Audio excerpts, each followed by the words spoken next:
Causing a nuisance in Britain could get you 2 years in jail or an unlimited fine if new antisocial laws are pushed through. And it could even apply to children as young as 10, which is really worrying civil liberties groups. RT's Polly Boyko has more. Antisocial behavioural orders, or ASBOs as they're shortened to here in the UK, have been the brunt of many a joke for quite some time now, namely because of the quite bizarre things that police have reprimanded members of the public for in the past. Now, examples include a deaf child being given an ASBO for spitting in the street, or a 13-year-old girl being banned from saying the word grass for saying it too many times, and homeless people getting ASBOs for begging in the street. But that's being replaced with a new injunction to prevent nuisance and annoyance, which is called an IPNA for short. Now, these orders require only that an individual might engage in behaviour capable of causing annoyance. Now, the wording of this law is now much vaguer. The punishment is much harsher. It carries a penalty of up to 2 years in prison. Now, I don't know about you, but I personally know a lot of people, both adults and children above the age of 10, who can be extremely annoying at times. And that is precisely the problem that a lot of human rights campaigners are having with this law at the moment. They say that the lines between simply being annoying, which many of them will see as a fundamental human right, and being a criminal, well, those lines are now being blurred.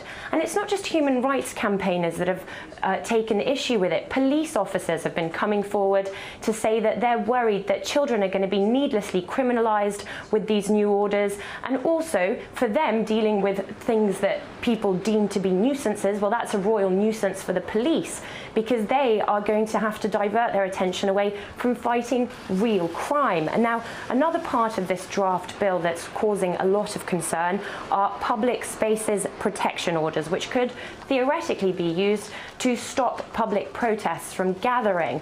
Now, human rights campaigners have even launched a petition in Parliament because they say that this is the biggest threat to freedom of protest in modern history. But I better go, because I have been speaking pretty loudly in our newsroom, and in case any of my colleagues think I have been too annoying, I could be slapped with an IPNA. And let's now discuss this some more with Carrie-Anne Mendoza. She's a blogger and activist campaigning against this bill. Carrie-Anne, nice to see you here on RT. Welcome. So, annoying and causing nuisance are pretty vague terms, to say the least. So, what exactly do the legislators mean here?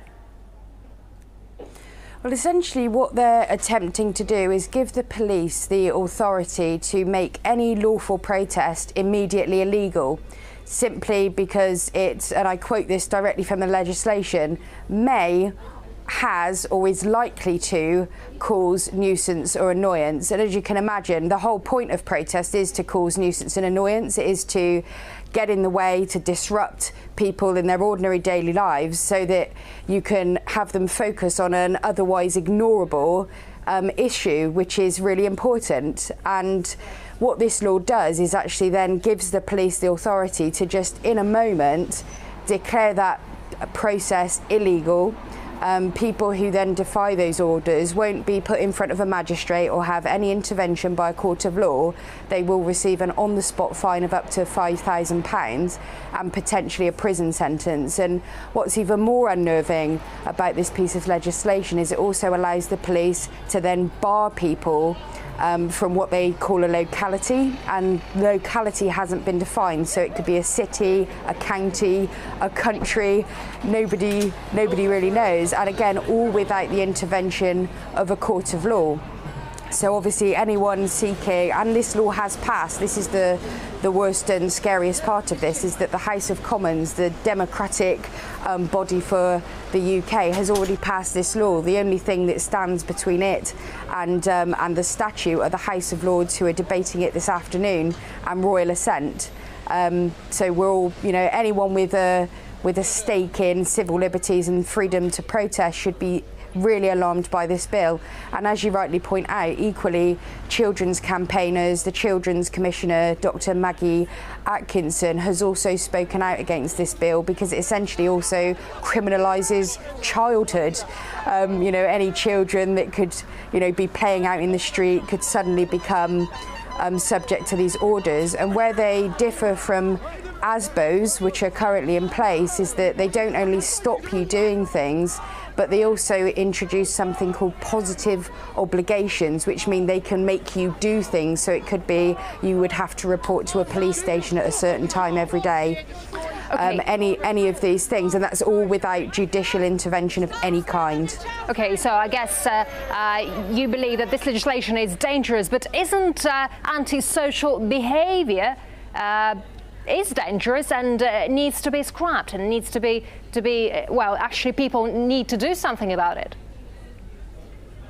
Well, I think a lot has been done about it, and a lot of these laws already exist. We already have antisocial behaviour orders which have already been overused and abused by police forces that are just really seeking to clamp down on people. We've got the case in Manchester where a soup kitchen was banned by an ASBO.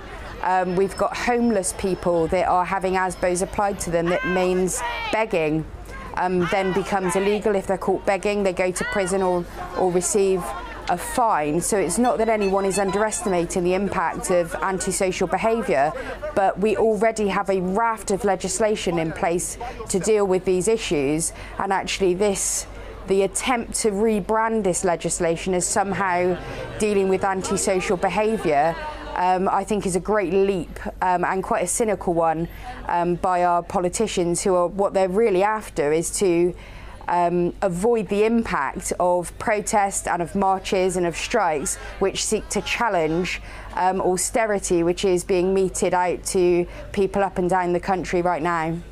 All right, Carrie-Anne Mendoza, live there. Carrie-Anne, thank you very much indeed for sharing your views with us. Thank you. Thank you for having me on.